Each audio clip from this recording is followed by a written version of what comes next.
All right, everybody, it is 12 o'clock, so I think we're going to go ahead and get started. Welcome everybody that's tuned in on Zoom or whether you're joining us on Facebook. We're really excited to have y'all today. We're going to be talking about kind of a legislative update and some of the issues that CRK and a lot of different organizations are working on in order to protect our water. I just want to let you know that we are recording this presentation today, so if you have to log off or you want to come back and rewatch it, we will have that available.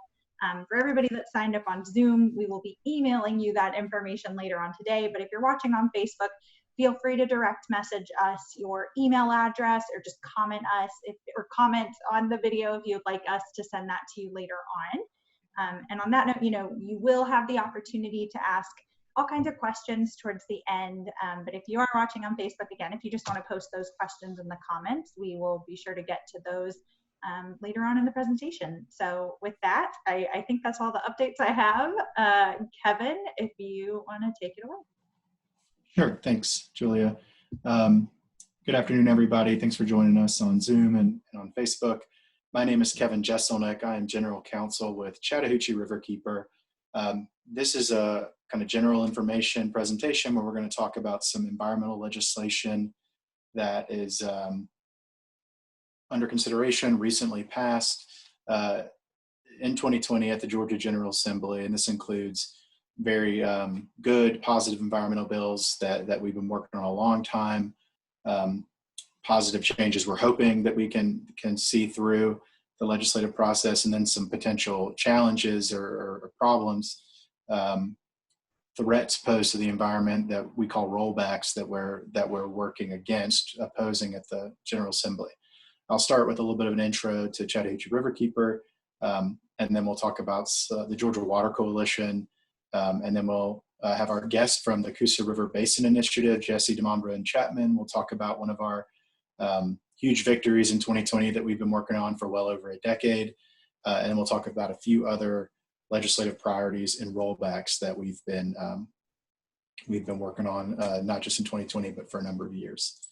So very briefly, Chattahoochee Riverkeeper is a nonprofit based in Georgia that started in 1994. We're part of the Waterkeeper Alliance, which is an affiliate network of environmental nonprofits, water-based advocates worldwide. There's, I think, more than 350 of those organizations across the world now. Chattahoochee Riverkeeper is focused on the Chattahoochee River Basin, which starts North Georgia near Helen and flows south to through Atlanta, through Columbus, and then down to the Florida border, Lake Seminole, where it turns into the Apalachicola River. We have more than 10,000 members and 3 offices in Atlanta, then up near our headwaters at Lake Lanier in Gainesville and at West Point Lake in LaGrange. We're a nonprofit that's focused on conserving and protecting the Chattahoochee Basin, but that includes advocacy work like this legislative activity, education with our floating classrooms and land-based programming we do for adults and children.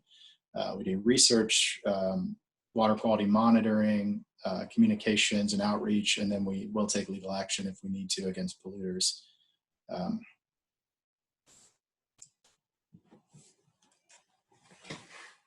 Just a little bit about the watershed. You can see the map there on the right side of the screen, but the Chattahoochee River Basin is the portion of this map in blue. We are part of the Apalachicola Chattahoochee Flint watershed.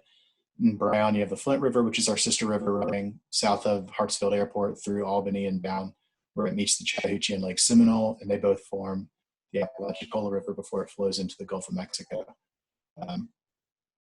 The Chattahoochee is an interesting river because it's one of the smallest watersheds to serve such a major metropolitan area of Atlanta, meaning it's odd to have such a major city so far up in the headwaters of a river like the Chattahoochee.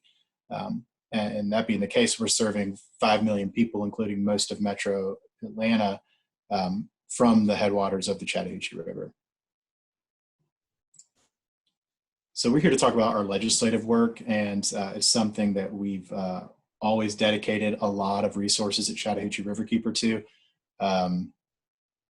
We've always seen this as a high priority for our programmatic work and our advocacy work. And we've worked since 2002 as part of the Georgia Water Coalition, which is this kind of incredibly valuable and powerful organization, in Georgia, but it's really a loose network, a loose coalition of a very large and varied group of not just nonprofits, but homeowners associations, religious organizations, corporations and businesses, and really anyone who's committed to making Georgia's waterways as clean and sustainable as they can be. And Chattahoochee Riverkeeper is proud to be on the leadership team of this, one of the founding members of this organization. And we work every year in and year out at the Georgia General Assembly with our partners in the Georgia Water Coalition, which includes Coosa River Basin Initiative and all of the waterkeeper groups that are based in Georgia on the other Georgia rivers.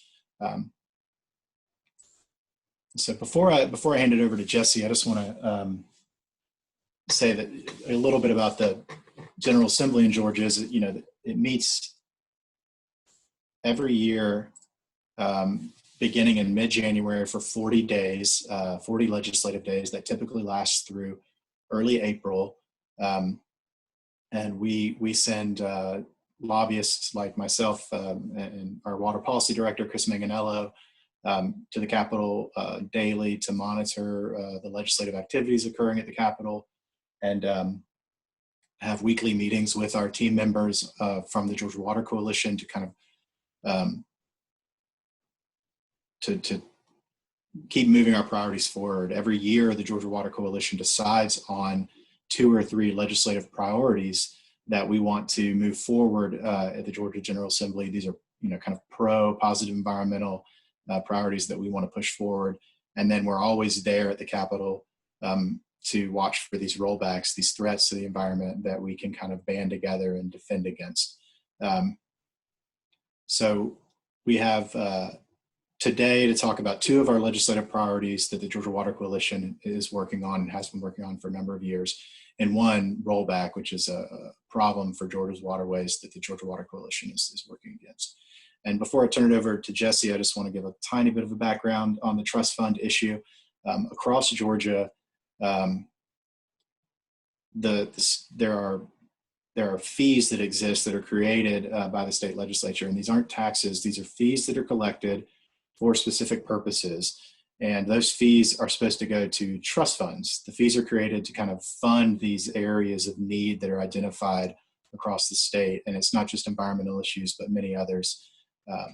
And what we've seen broadly over many, many years is that these fees are being treated like taxes, and instead of going to the trust funds, they're being spent in the general budget, which we think is kind of misappropriation, improper spending of these fees. They should be directed specifically for the purposes for which they were collected. And the reason they are not is because they don't have to be. There's no legal requirement that the legislature use these fees in the trust funds like they're supposed to.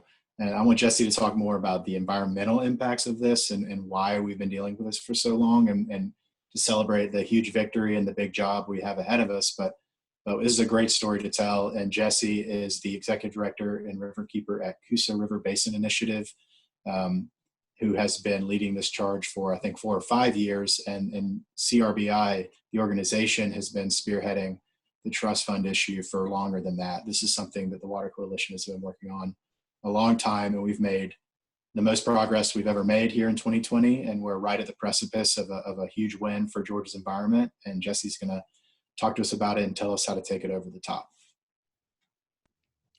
Yeah, thanks for that, Kevin. We can jump to that next slide. So as Kevin mentioned, this has been a Georgia Water Coalition priority for, I believe, right around 14 years now.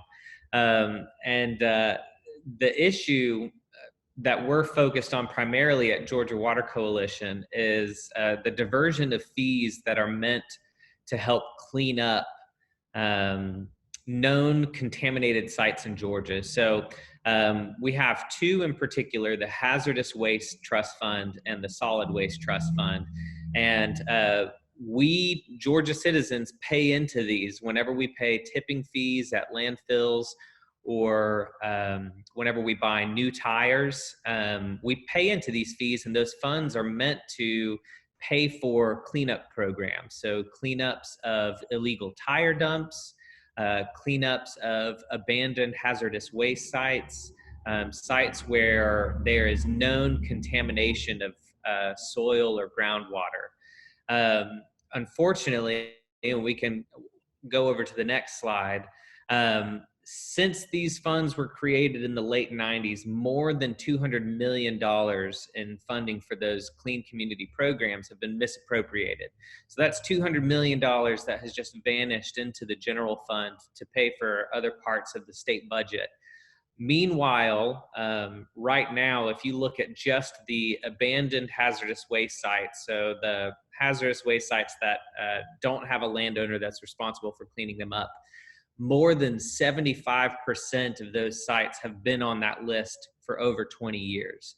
So these sites are just languishing, waiting for mitigation, and the money that should be paying for the cleanup is just being shuffled into other parts of the state budget.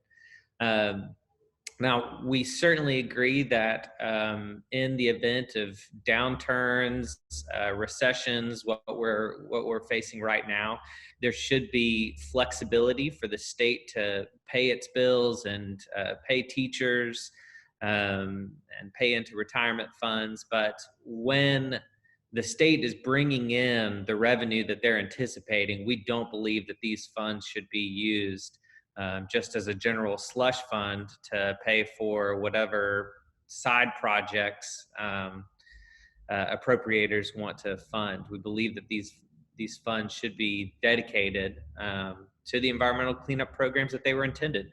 I do want to shout out, if we'll go back a couple, for anybody who hasn't seen, there in the background was one of the creative demonstrations that was the brainchild of the one and only Joe Cook. That was the Scrapitol, where we built a giant replica of the Capitol building out of scrap tires.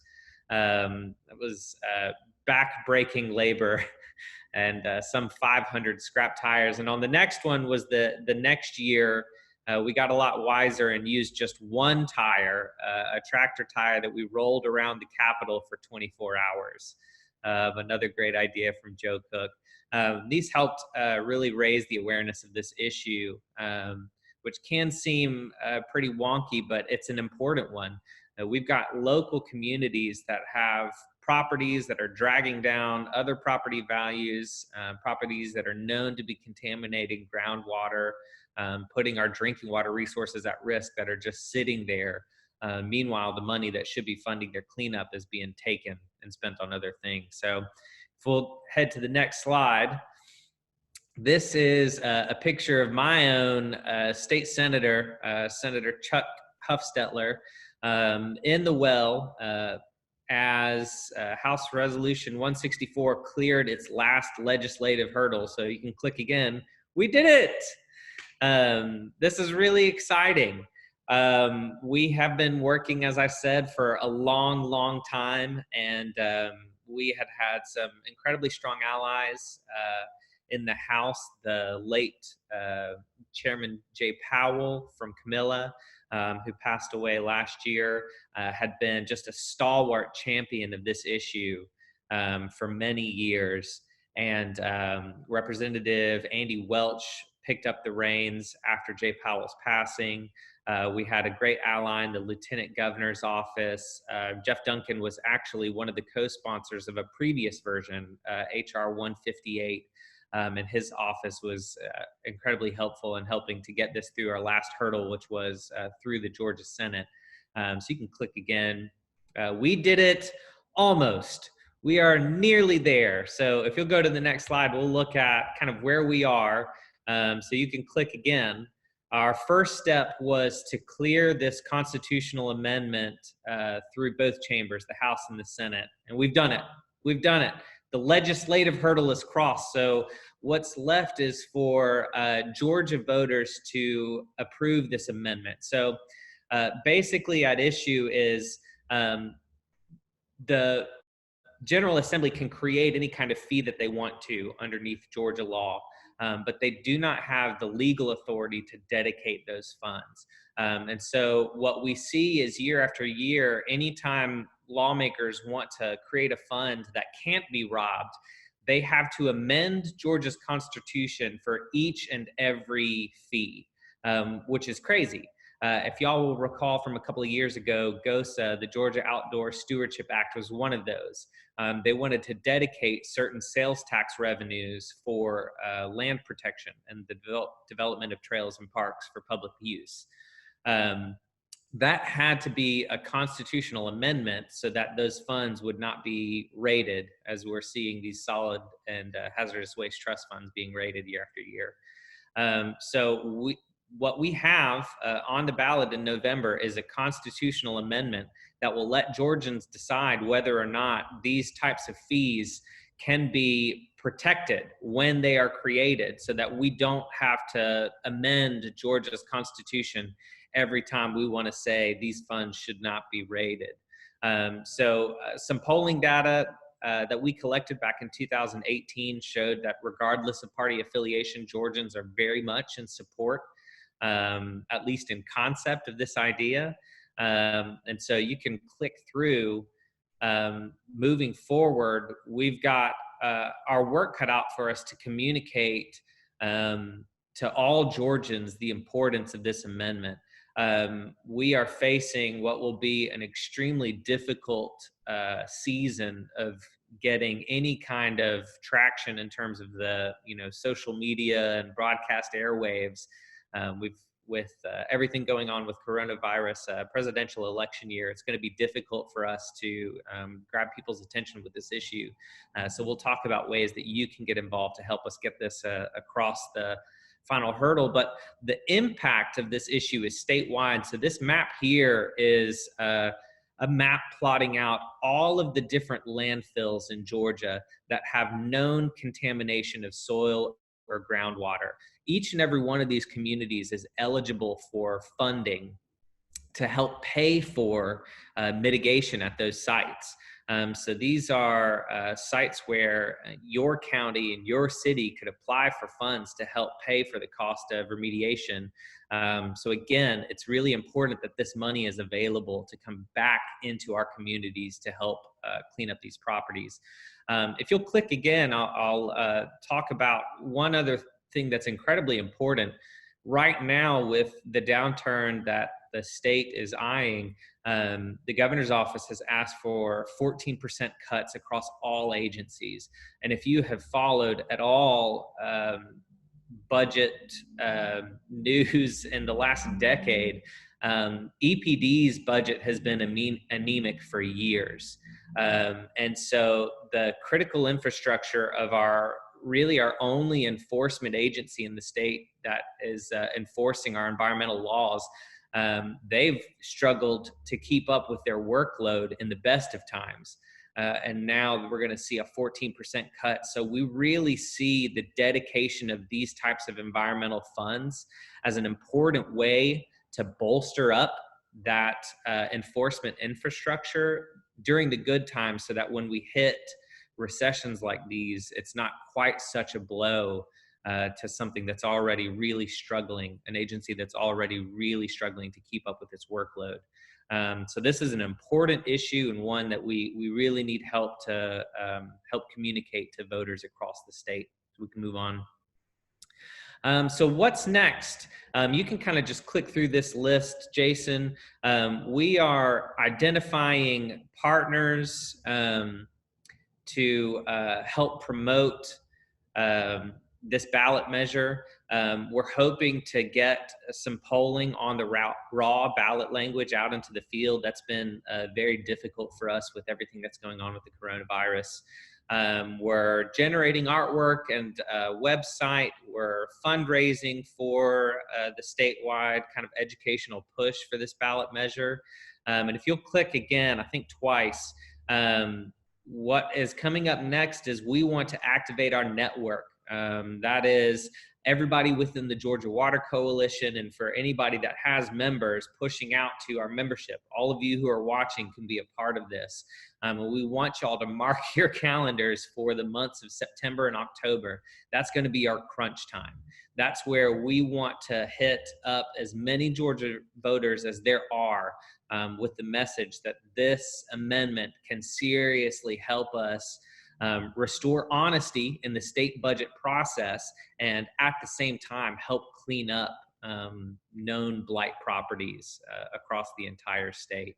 And so if you're wondering how you can help, we have a link on a slide coming up where you can share a letter to the editor to your local paper.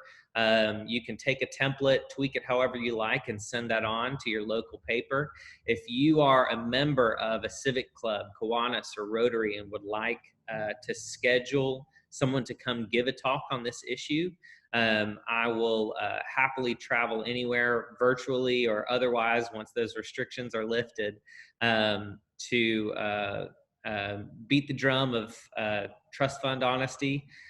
You can share information with your city and county commission, and we're building a toolkit now that will go on our website where we'll have some draft language where a city or county commission can adopt a supporting resolution, basically just signifying that they support the passage of this amendment. And then, like I said before, the big one is please, please, please join our social media blitz in September, October.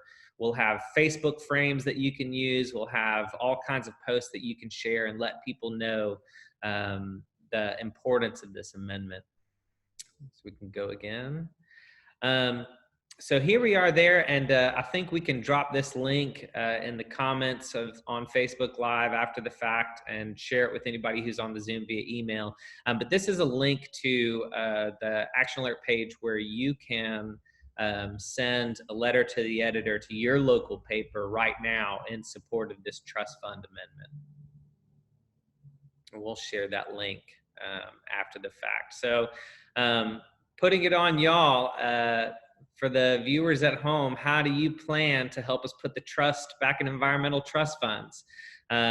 We've obviously had a lot of creative demonstrations, and we hope that people will eagerly get involved via social media to help spread the word about this important issue. And I think the last slide has my contact information. So if you want to reach out to me with any specific questions, if you want to know more details about the safeguards that are built into this amendment that will protect the state's flexibility with these funds in the event of a recession, more numbers on misappropriations. I've got data for days and I can share it with you. And if you want to reach out to me to schedule a talk with a Rotary or Kiwanis group, there's my email and phone number. I hope you will reach out, and I appreciate Chattahoochee Riverkeeper having me on. Thanks, Jesse. We really appreciate you being here and being a leader on this issue. I just want to underscore for everyone listening that this is really one of the big achievements in the Georgia Water Coalition's history, and it's one that illustrates the importance of having any sort of affiliate group or large network of groups like our coalition working on these issues. These are not quick fixes. This has been something over a decade in the making. We spotted a problem of misappropriation of funds many, many years ago and have been beating the drum at the legislature, and we've had lots of allies from both parties at the legislature for many, many years. But it took a confluence of events and a slow build of mounting pressure over many years to really finally get over the hump and get this across both chambers, the House and the Senate.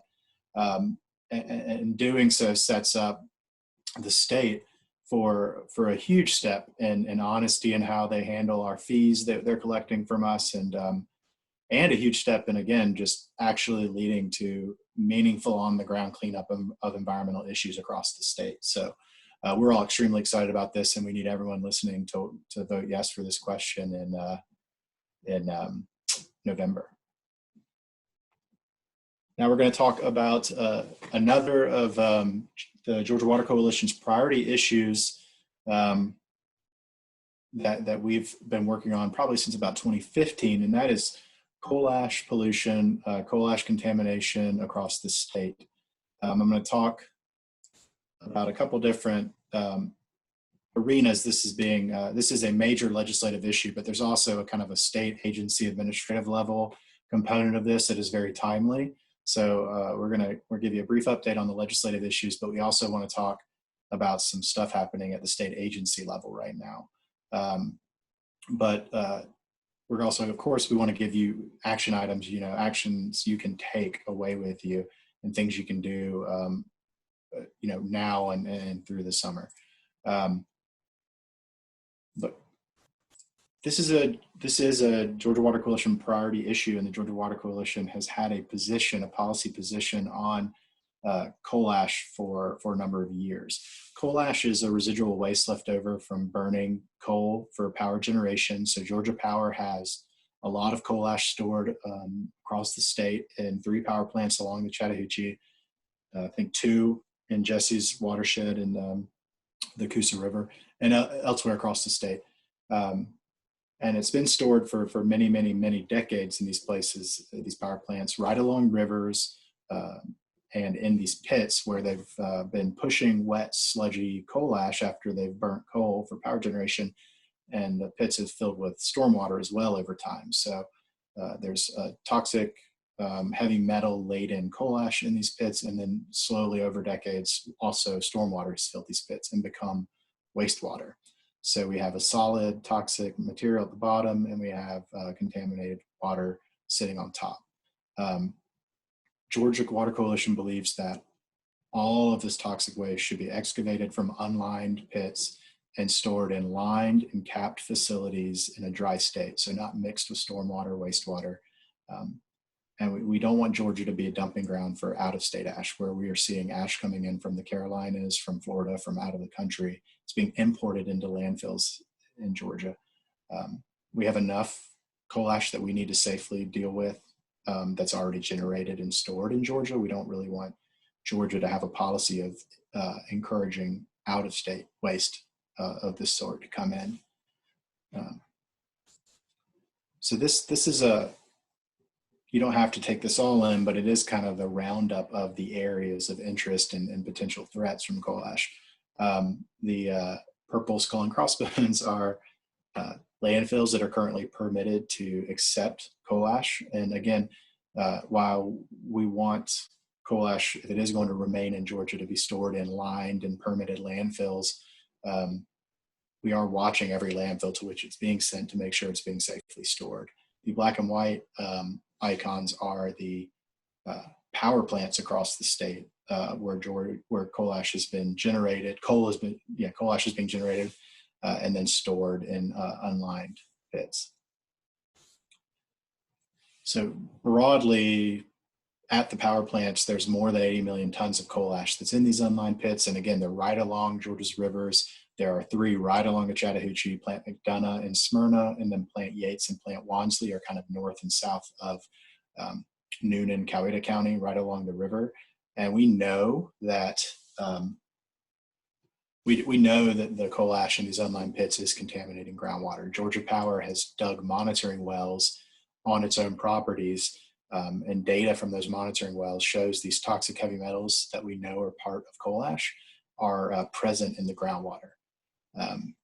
So we have reason to be concerned. This is an unfounded or speculative concern. This is very real data that shows that the coal ash can contaminate groundwater. And then the concern is that it can also migrate into the rivers that it's sitting beside through that groundwater, or there may be overflows from these pits that sends the coal ash directly into the surface waters, into the rivers. When it's not stored in unlined coal pits at the power plants, it's moved to solid waste landfills. Again, there are 6 in Georgia that are permitted to take coal ash at this time. More may be permitted in the future. This is a better option than unlined pits, but it still could be regulated more tightly.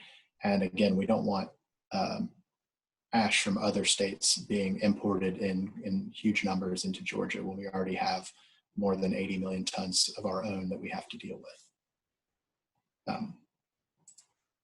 So here are a number of pieces of legislation that we've been working on for quite a long time that actually moved this year. We had a good year at the Georgia General Assembly thus far. It's not over yet. And I'll update everyone on kind of the current state of the General Assembly in a few minutes. But we've been working on a number of these bills for quite a few years, and there was finally kind of a sufficient public awareness and pressure on legislators to move some of them through. Now, none of these are officially passed. To pass a bill, it has to pass the Senate and then the House, or the House and then the Senate. These so far have passed their originating chamber and are now over at the other chamber for consideration and hopefully final passage. So we have two bills that deal with coal ash ponds. They're House Bill 93 and House Bill 929. These don't do as much as we want them to. These bills started stronger a couple of years ago and have kind of changed over time due to pressure from Georgia Power or other operators that don't want the more stringent regulations. But it's a great step that the bills are still alive and they've moved over to the Senate, and we can continue working on them to improve them. And it's a sign that we're building momentum on this issue. If you have questions about those two bills, you're welcome to post them on Facebook in the chat or on Zoom, and we'll address them at the end of the presentation. But they're fairly simple bills, and really the goal is that we can improve them in the Senate. Senate Bill 123, dealing with landfills, is a good bill that we're very hopeful we can pass now that it's over in the House, that will hopefully disincentivize out-of-state waste from being imported into Georgia's landfills, which is an issue I've mentioned a few times. Unfortunately, there's kind of a loophole in the tonnage fees that people pay when they send waste to a landfill. There's a loophole that makes coal ash cheaper than regular household waste. So this toxic waste is actually cheaper to send to a landfill than a regular household waste is per ton. And that's something that just shouldn't be. And we think it incentivizes out-of-state waste. So this Senate Bill 123 would close that loophole, and at the very least would require that coal ash cost as much as regular household waste when it's being sent into a landfill.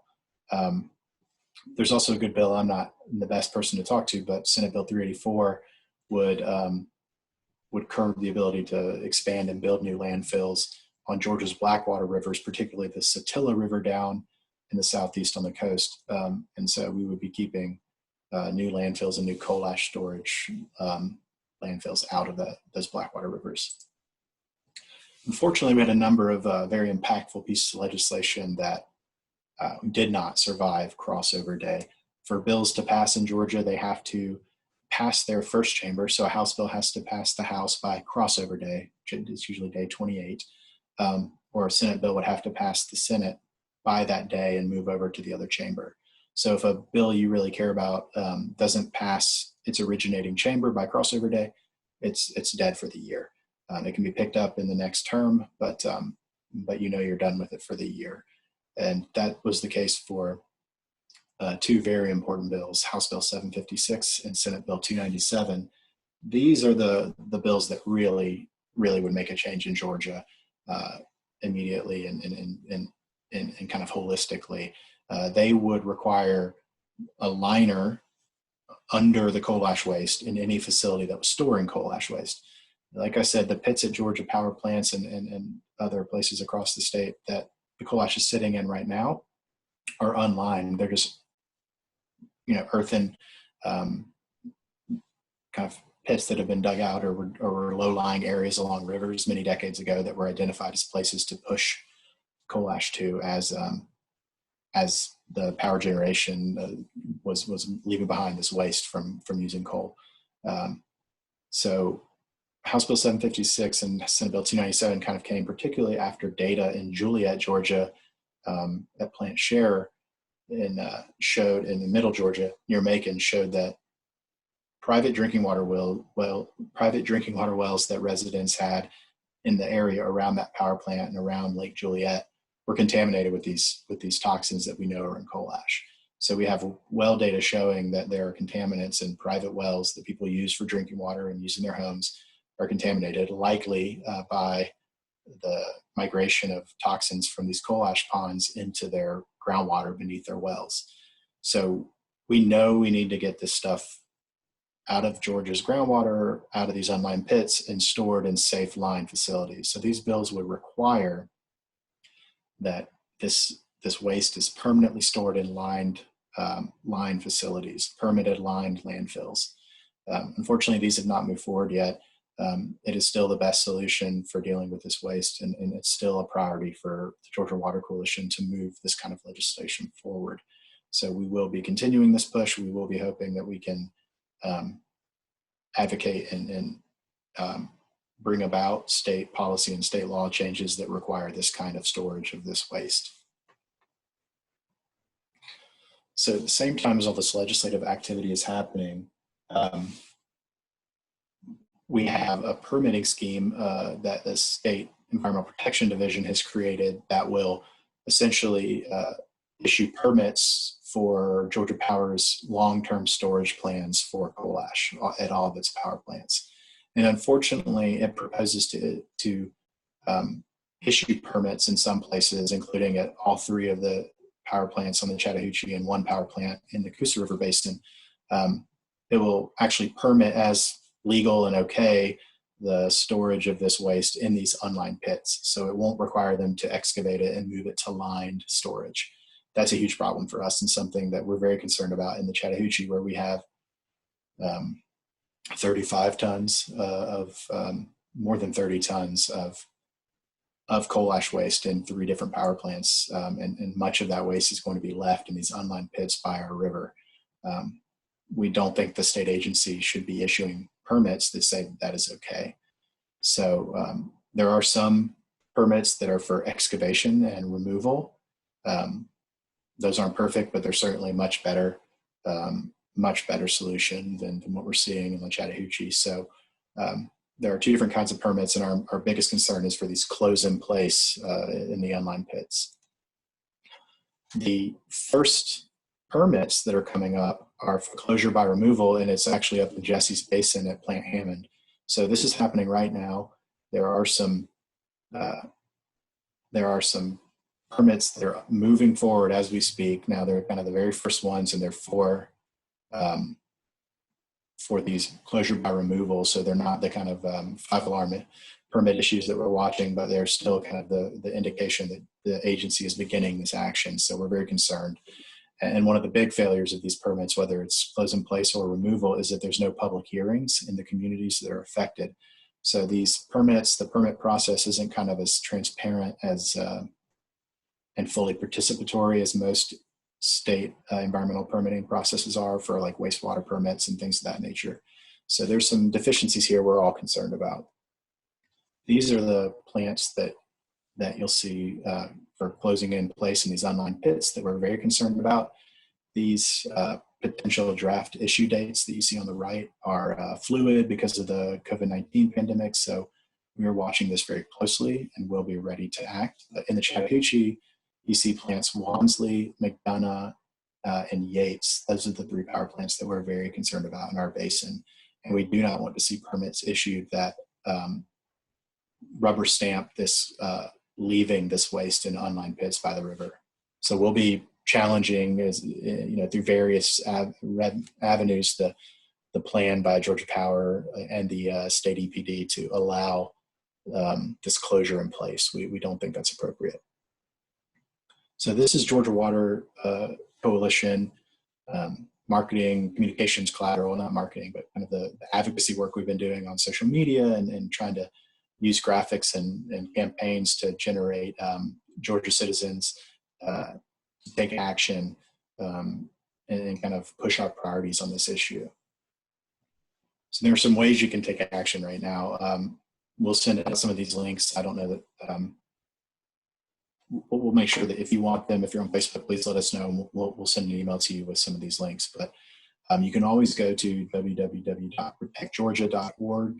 That is an environmental action alert website that you can sign up for and be notified when there are things you can take action on. Protect Georgia's waterways, and there's 2 different action alerts on coal ash right now. One addressing Senate Bill 123 to stop out-of-state coal ash from coming in, and one to basically comment on those first coal ash permits that are under consideration to say that you need to have public hearings in the communities that are impacted, and you need to require that all of this coal ash is excavated from these unlined pits. So if you're interested, please visit Protect Georgia. That's it for coal ash. I'm going to move through this rollback pretty quickly and open it up for questions. But those are two of the major priorities that the Water Coalition's been working on for a while. And now we're moving on to kind of one of the threats to Georgia's environment that we see. We see these come up every year, different bills that would kind of erode regulations or laws that protect our waterways. And that's something that Georgia Water Coalition does very well, which is band together, protect private property rights, protect Georgia's environment by empowering people all over Georgia to reach their legislators and say, we don't like this bill that you're proposing. We think this is, going to lower my property values, or, erode public trust, or, violate local control by local governments, or just, obviously what we're most concerned about is threaten the integrity of our environment. So we find different ways to message around this, and we empower people across Georgia to take action and help us stop these bad bills. And the bad one in 2020, among many, is House Bill 545. This is an attempt to amend something that's been in place for a long time called the Right to Farm Law.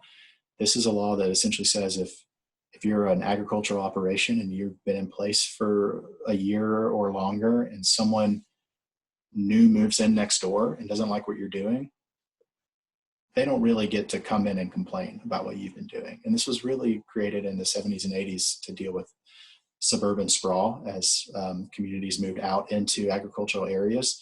So if you were a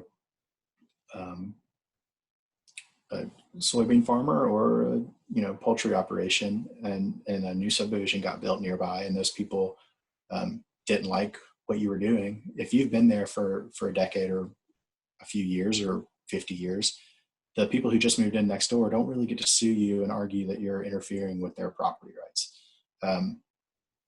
It's a law that we think makes sense when it's used for that purpose, which is to protect existing Georgia rural property owners and agricultural operators from new neighbors. But there's an attempt through this House Bill 545 to flip that. And essentially it's removing existing protections for these longtime farmers, and it's paving the way for protections for new corporate and industrial meat production facilities to move in and then be kind of immune from suits from people who have been there maybe even longer than them. So they're trying to kind of flip who's protected, and the purpose of that is to protect huge corporate ag interests to the detriment of your everyday rural property owner. And we've seen this in a number of other states over the past 2 years. It's an attempt to kind of pave the way for mega scale hog farm operations or dairy farm operations that bring in huge numbers of livestock, and those huge numbers of livestock create huge volumes of waste that is put in lagoons that can create really horrible odors and can be dealt with through land application, spray fields.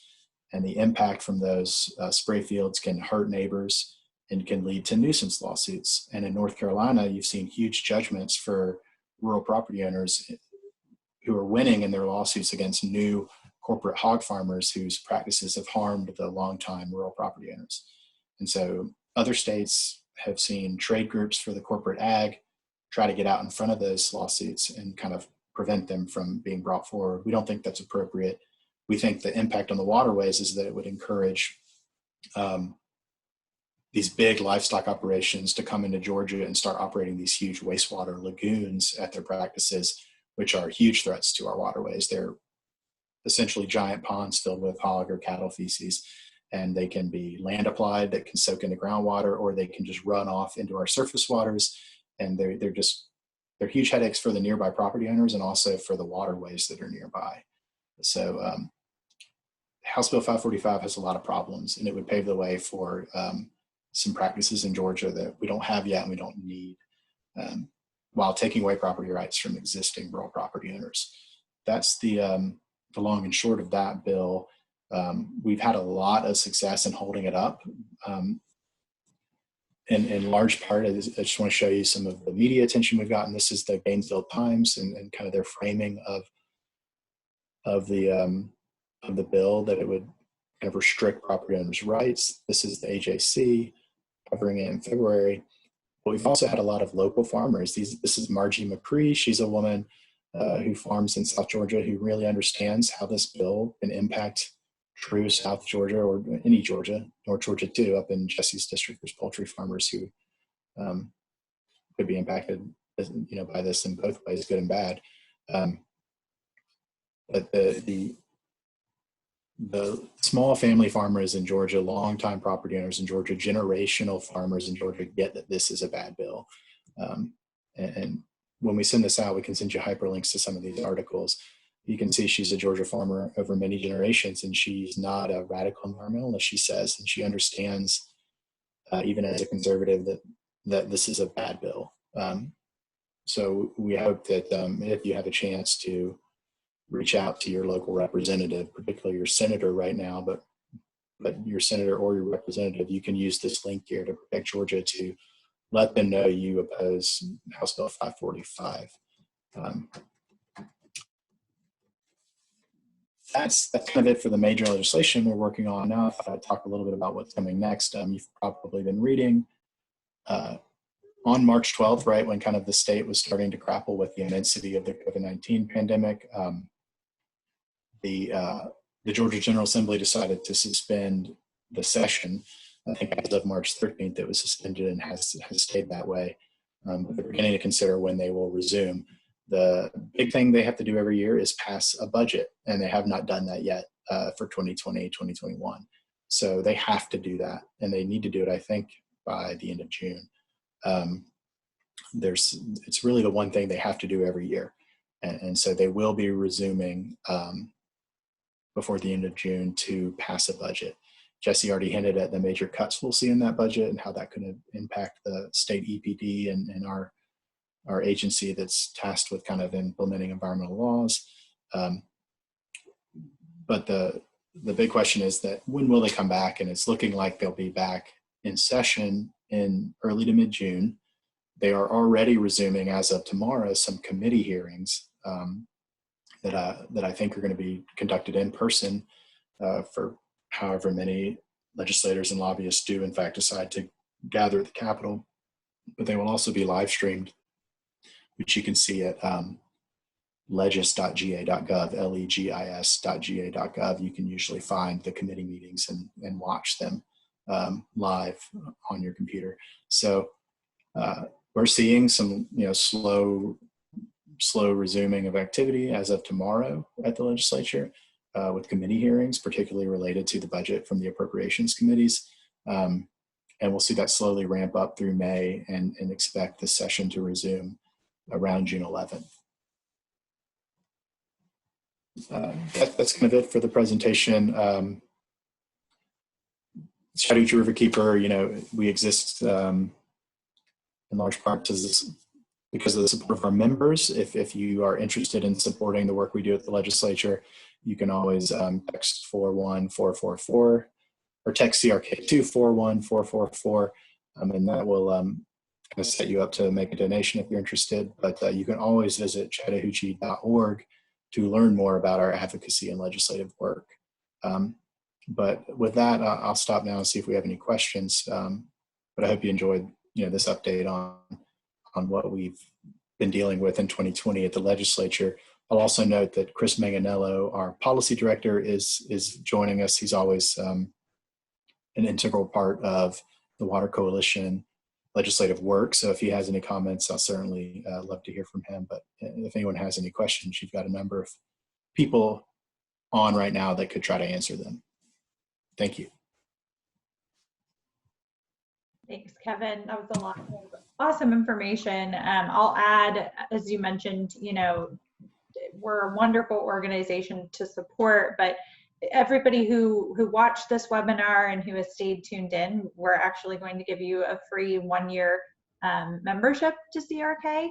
But if you're watching on Facebook, we do need your email address in order to make that happen. So please message us with your email and just say that you watched the webinar today, and we'll make sure we send you any relevant links and then the recording of the video or the recording of the presentation as well. And I'm not seeing any questions on Facebook, but does anybody on Zoom have anything, or is there anything else you'd like to add, Kevin?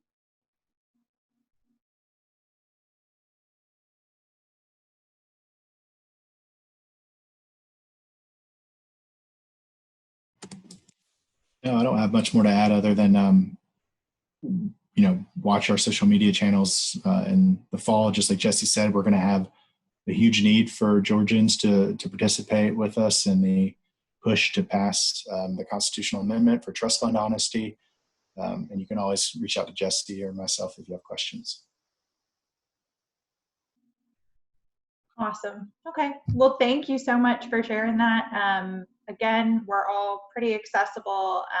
I will send out a link to Kevin's information, Jesse's information, and then everybody else on CRK staff in case anyone watching has any questions. But for now, I think we can go ahead and wrap it up. So thank you everyone who tuned in. We really appreciate it. And we hope to talk to you more soon.